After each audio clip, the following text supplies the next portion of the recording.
Rudal Iskander Rusia menghancurkan iring-iringan kendaraan tempur dan amunisi angkatan bersenjata Rusia.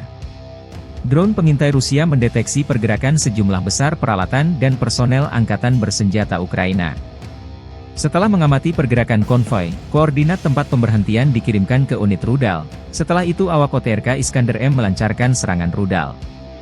Serangan ini terjadi di kawasan permukiman Stetskovka, wilayah Sumy. Video dipublikasikan 9 Juli. Rekaman menunjukkan penggunaan bagian kaset proyektil yang luas, ledakan gudang amunisi dan kobaran api dari iring-iringan angkatan bersenjata Ukraina ini. Menurut sumber tersebut, hancur dalam serangan rudal Iskander ini diantaranya amunisi artileri, 12 unit perlengkapan otomotif, 7 kendaraan off-road, truk yang mengangkut amunisi hingga 65 personel militer angkatan bersenjata Ukraina.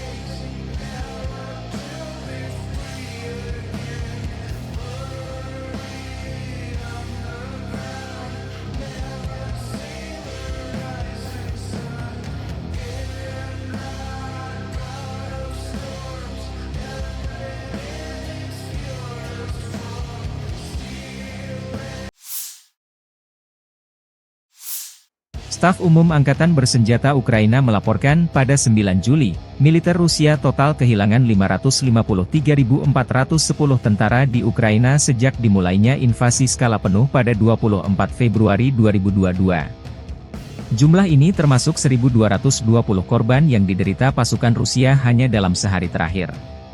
Menurut laporan tersebut, pasukan Vladimir Putin juga total kehilangan 8.178 tank, 15.704 kendaraan tempur lapis baja, 20.212 kendaraan dan tangki bahan bakar, 15.015 sistem artileri, 1.115 sistem roket peluncur ganda, 880 sistem pertahanan udara, 361 pesawat terbang, 326 helikopter, 11.922 pesawat nirawak, 28 kapal dan perahu, dan 1 kapal selam.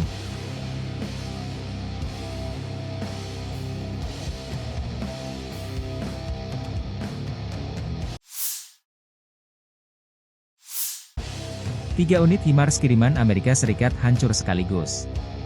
Beredar rekaman video perburuan malam tim pengintai Rusia menemukan pergerakan 3 unit HIMARS ke posisi yang telah disiapkan sebelumnya di kawasan pemukiman Klapaya, wilayah Kherson.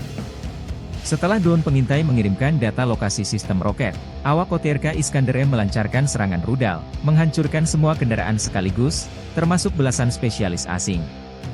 M142 High Mobility Artillery Rocket System, atau Sistem Artileri Roket Mobilitas Tinggi M142 disingkat HIMARS. HIMARS adalah peluncur roket ringan buatan Amerika Serikat yang dipasang pada kerangka truk taktikal militer standar. Klaim penghancuran 3 unit HIMARS Angkatan Bersenjata Ukraina ini belum diverifikasi. Video dipublikasikan 8 Juli.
Serangan massal Rusia terhadap kota-kota Ukraina menyoroti perlunya untuk terus memberikan dukungan kepada Kiev, khususnya sistem pertahanan udara, menjelang pertemuan puncak NATO di Washington DC.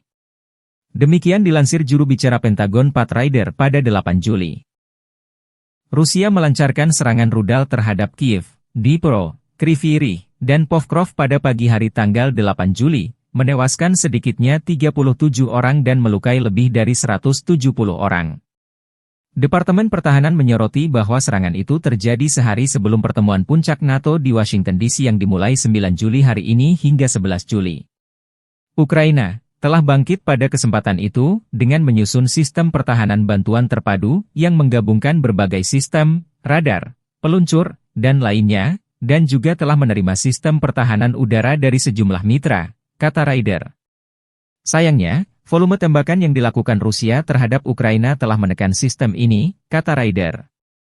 Serangan 8 Juli itu menjadi pengingat mengapa AS tetap berkomitmen untuk bekerja sama dengan sekutu dan mitra guna memberi Ukraina kemampuan pertahanan udara yang dibutuhkannya untuk membela warga negara dan kedaulatannya, imbuh Ryder.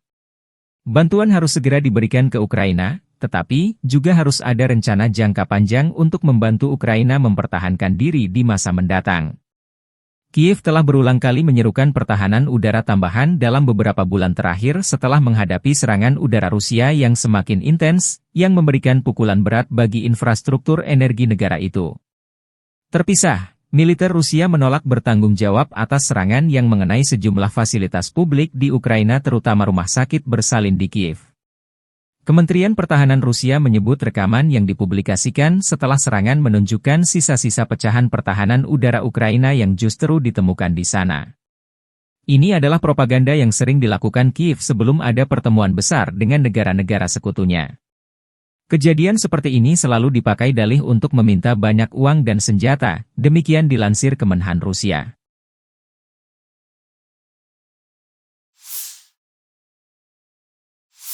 Pertempuran sengit masih berkobar di arah Kharkov. Unit utara Rusia formasi menyerang total. Sementara pasukan Ukraina berusaha sekuat tenaga mencegat pasukan musuh merebut wilayahnya. Di arah Volchansky, pertempuran sengit berlanjut di wilayah kota Volchansk.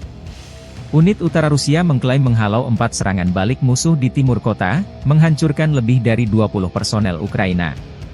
Tim penyerang Dauntless terus bergerak maju ke area gedung-gedung bertingkat. Akibat tembakan artileri dari kelompok Sever Rusia, 3 upaya untuk menyeberangi sungai Volchia digagalkan. Hingga 15 personel Ukraina dinihilkan. Total kemajuan pasukan Rusia ke arah Volchansk mencapai 100 meter dalam 24 jam terakhir. Di arah Lipsovsky terjadi pertempuran sengit di daerah pemukiman. Unit Rusia menghalau 4 serangan angkatan bersenjata Ukraina dengan jumlah total hingga 50 orang. Kemajuan kelompok penyerang musuh segera diketahui melalui pengintaian dan dihancurkan oleh artileri dan drone FPV. Hingga 30 personel Ukraina dinetralkan. Jet tempur Rusia melakukan 2 serangan dengan menjatuhkan FAB 3000 dan ODAP 1500 di titik penempatan Brigade NGU ke-12 Ukraina di Lipsy dan menetralkan hingga 80 personel musuh. Selama 24 jam terakhir, kerugian musuh berjumlah lebih dari 300 orang, demikian dilansir unit utara Rusia.